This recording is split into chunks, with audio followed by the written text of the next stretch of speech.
I'm Gabe Alderson from the Dead Poets, also the Shanty Radio. What's up, man? I'm Chris Davis from the Dead Poets and Shanty Radio, and you're in the Shanty. Welcome to the Shanty. Welcome to the house. The house or box, the shed that we built. Yes, we did. It's not really a, can't say it's like the house. You can't say it's the house that we built because it's about 3 feet big, but hey, we made it happen.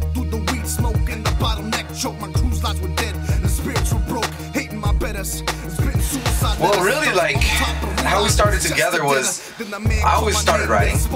Ever since I was a kid, it was the only way that I could ever function. I couldn't talk to anybody. I had some stuff going on when I was young, and just nobody to talk to, nobody anything. So I just started writing everything I thought, and I started just kind of like writing journals, and then I started listening to hip hop, and I was like, oh, yeah, I can take all these thoughts that I have, and I can rhyme them, and I can put them down, and then it's like I'm having a conversation with somebody without having to have a conversation. I can explain everything I feel and explain all the pain or whatever it was at the time, and I don't have to actually like share it with anybody. You know what I'm saying? So for a long time I never shared anybody any music or anything. Probably like 5-6 years of recording. Just nobody even knew that I wrote music. Started hanging out at the mall. I started working at Champs, and I met Gabe through some mutual friends, and he was like, "So I hear you rap." I'm like, I think those are exactly how I think those are your exact words. So I hear you rap, and I'm like, yeah, I guess. And at the time, I was kind of signing like this little production deal, so I had some production stuff in the house. So then they came through, and we just started rhyming, man. For probably 2 years straight, all we did was rhyme. You know, everyone else is out at the bar or doing whatever. We're like locked in this. First it was my apartment, and then we lived in like a single wide trailer out in Benton City, so there was nobody really to hang out with anyway. And we just wrote, and we just freestyled for 5, 6, 7 hours a night. Just couldn't get enough of it. And then we started a group. You can tell them we started a group. Another good friend of ours, Mike Bush, also had a passion for hip hop. And like you said, we started freestyling. That's all we did, day after day. You know, that's all we did all night long, was freestyle, trying to get better. And our whole purpose in starting that group was to make a difference. We knew how much music affected us and impacted us during our difficult times, and those tracks that, if I listen to, it takes me back to the time of my life. So we just wanted to make a difference and stand out and do something different, and just speak from our hearts. So that's why we started wrote them initially, and then became Dead Poets. We started out playing with nothing but metal bands. Like it would be a group of 8 metal bands, and right in the middle would be a hip hop group. And so, you know, anybody who's in that scene knows you can't come fake there, because people will see right through it. They already don't like hip hop to begin with. Yeah. So if they got a bunch of rappers up there like posing and being like something that they're not, they see right through it. So we really took our craft to heart. We took our performance to heart, and we really just wanted to do the best we could. And because of that, we were accepted in a lot of places where, you know, normally hip hop people aren't accepted.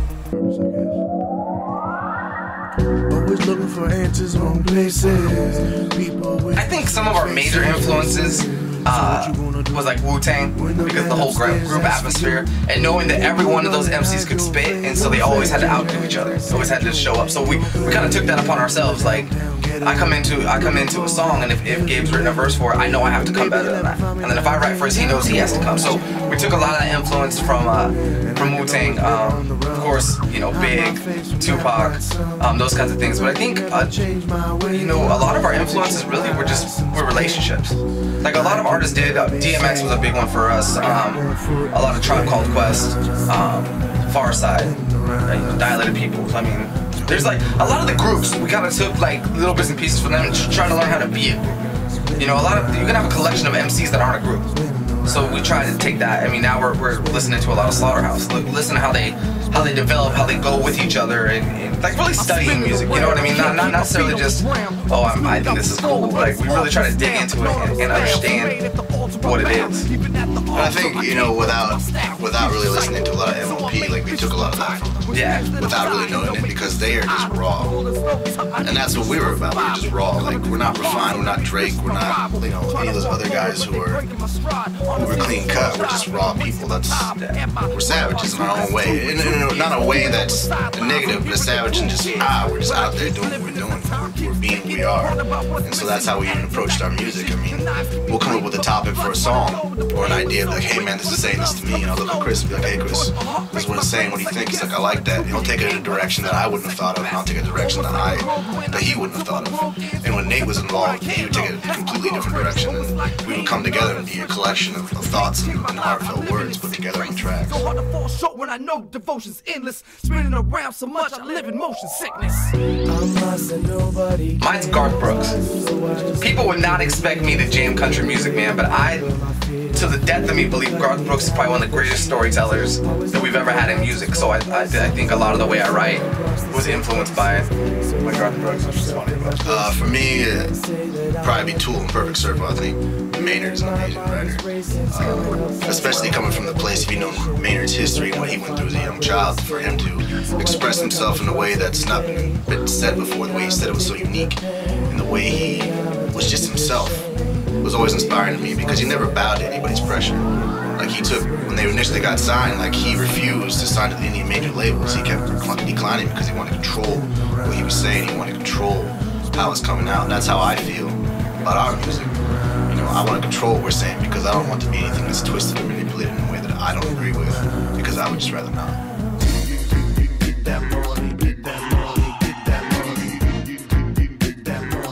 for me, it's the expression, and it's the creativity, it's the release, it's everything. It's sitting here, you know when it's perfect. Like, we'll be in the studio, if it's just me and Gabe, and a track will come on, and we'll get an idea for it, and it'll be done. Like, written and recorded, everything, 30 minutes, because it's perfect. And like, it's kind of like you hear people talk about like a golf swing, they hit the perfect golf swing and they want to keep golfing and keep doing, like, once you record that perfect song, you never want to stop doing it. You always want to keep creating, and you know, really it's just like a natural high. It is really a natural high, especially when you hear something and you look at the guy that you're with, you know, be like, hey man, yeah, alright. So we start writing and this thing just comes together like a painting. Like, you have this blank canvas and it comes together, and it comes in this, from two different perspectives, but it comes together in such a way that it makes sense. And you feel this track like deep within yourself, like it speaks to you in a deep, darkness, you know, part of your heart. You're like, man, that's speaking to me. You get goosebumps, and you can just, you know, yeah, you're nodding at the beat, you're listening to what, you know, what's being said. You're like, this is amazing. I'm hoping that the time's right, ready to barbecue with all my boys under the sunshine. It was at the building that used to, it was a car lot and something else right across the street from Chuck E. Cheese, not the tango place, but the one across the street. And even there it was us in a metal band. Yes, it was us and another, I think it was like a metal rock band, yeah. And we had no idea. We had never performed before. We had never known that aspect of it. And so we went into it, we're like, we don't know what else to do but to just speak our hearts. And that's what came out of it. And we had a great response, and I think people were really impacted, if I remember correctly. I had people coming up to me and talking to me about it. I think there was maybe like, what, 30, 40 people there, you know, with a lot of our friends, you know, wanted to see the first time, oh, what are you guys gonna do, or whatever. And it was like this little building. I think there was like a little tiny PA, and yeah, we had a little PA, and then I think it was the one your mom, I don't know, it wasn't that one, yeah. But it was something else that we had put together. We had duct taped something together, and it worked out. We MacGyvered some boombox speakers together. And I remember being so excited and so amped, but not having any idea what was gonna happen. And there not being a lot of people there, but I remember walking away saying, I never want to do anything else in my life like this. This is the only thing that makes me happy. You know, we always tell people ask, like, how do you go so crazy on stage? Why do you do this? Why do you do that? Because I never know if I'm ever going to get a chance to do this again. And the only time that I don't worry about how I'm going to feed my son or take care of my wife or, you know, the car payment or stressing out about stuff is 30 minutes. I get 30 minutes on stage where nothing else matters in the world except for myself, my brothers, and this music that we love. And there's no better feeling than that. I never want to do anything else than that. Of course, I'm a man, I'm responsible for my family, and I take care of my family. But if you were to ask me, there's nothing else I'd rather do in my life. Yeah, I mean, it's that 30 minutes of peace. Like, you feel perfect. You know, it's just like, you know that you left everything that was up there. Like, that's why we're just so raw. That's why we lose our voice every time, just because, like, it comes from a deep place within inside of us to perform like that. And the words that we say, we believe it, so it makes it that much more impactful. And that's why it was always hard. I mean, even now, like we do a performance and people just kind of look at you and you walk away from it. You know, there's no applause, there's no nothing, but you know that you impact people one way or another. You know, hopefully for the positive. We're scared, but that's just us. We're just raw like that. And it started from the very beginning, like you said, the first show. That's where it started, and we never went back from that. Always try to get better, build better, do more. You know, how can we make this better? How can we improve this? And it all started from that first moment of truly feeling, tapping into that, just like I said, perfect. Peace. They said I'll never make you, man. I never take you, man. I'ma take this shit back to the basics, man. Change the world, man. That's, I mean, people say, oh, change the world is so big, but it's not. Because you change one person, then they change two people, then they change, you know what I'm saying? It's like a rumor in school. One person tells one person, all of a sudden everybody knows. All I want to do, and I think I speak for Gabe too, is all we want to do is change the life of one person, make them feel like they're not alone, make them feel like somebody cares about them, and that there was somebody who was not afraid to speak the truth. Because if that's empowering to somebody, for them to think that they're not alone, and for them to think that they can speak what they want to say. So that's what I hope to accomplish. Like, everything else would be nice. You know, it'd be nice to get paid to do what I love. It'd be nice to be financially secure, but I've been doing it too long to worry about that stuff. You know, if I was gonna make $1 million, I would have made $1 million a long time ago. Now I just want to change the world, one person at a time, one show at a time, one song at a time, and help to, like, really right now it's like helping other people. You know, helping other artists, mentoring. You know, when we first started, there was nobody mentoring us. Nobody taught us. We made a lot of mistakes because nobody would tell us how to do anything. We figured it all out on our own. So now I think with this, like, guys like yourself and you know, Fire and Squad making the videos, and like everybody right now is doing something that was never done here before. And so now it's like to be in a position where we have a little bit of an influence, and to be able to speak to people and like impart some wisdom to them. That, I think that's kind of like where we're at right now. We still make music because we love it.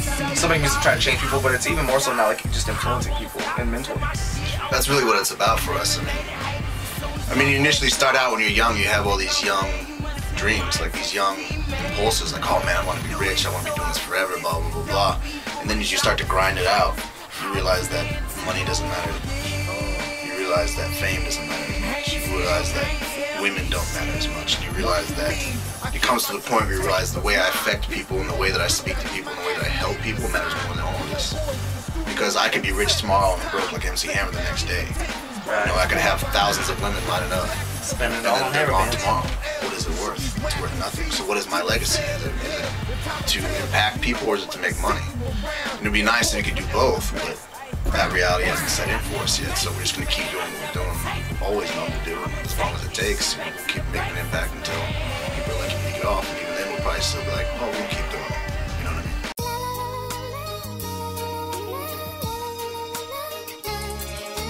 Big shout out to Fat Ass Records. You guys are great, coming down, always supporting West Coast Wednesdays and local artists. Big shout out to C. Ray, always willing to work, and a great artist. Romy Rome, The Legacy, Real Life Entertainment, Slim, Jerk, all you guys making it happen in the Tri-Cities. We got much love for you guys. Appreciate what you're doing. Why are you pointing at everybody, bro? You're like trying to make them know. It's for you! And for you!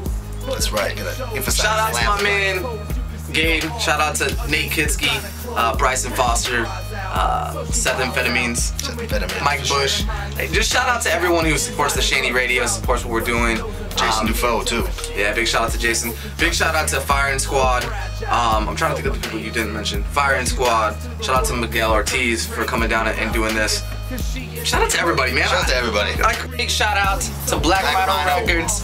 Shout out to Mo Mill, MD 2020, John Nail, Blaze Young, Poltergeist, the old Gandalf.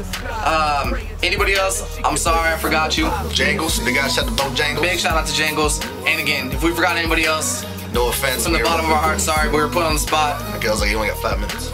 Yeah, and he's got a big, large stick. He's ready to hit us with it, so peace.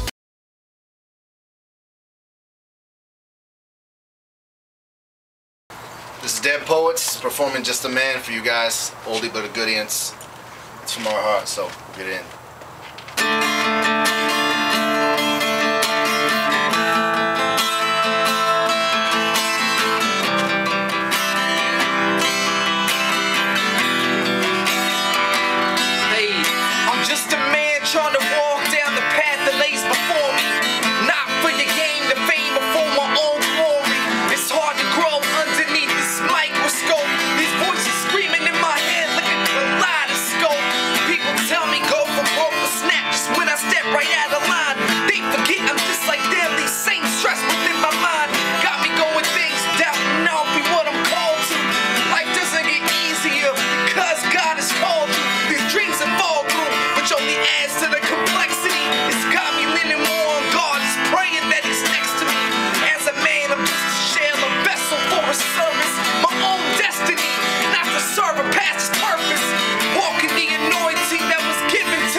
was too many pressures.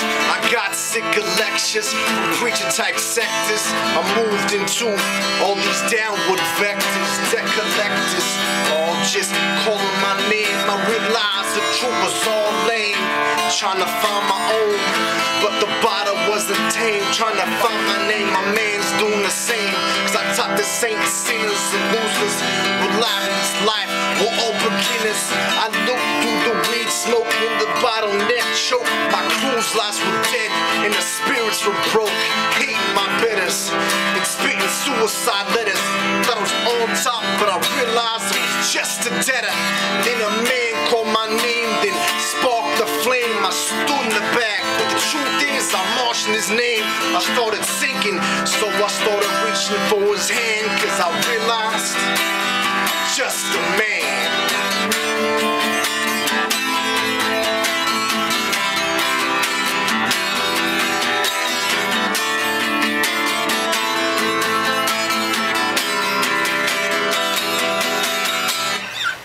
Nice.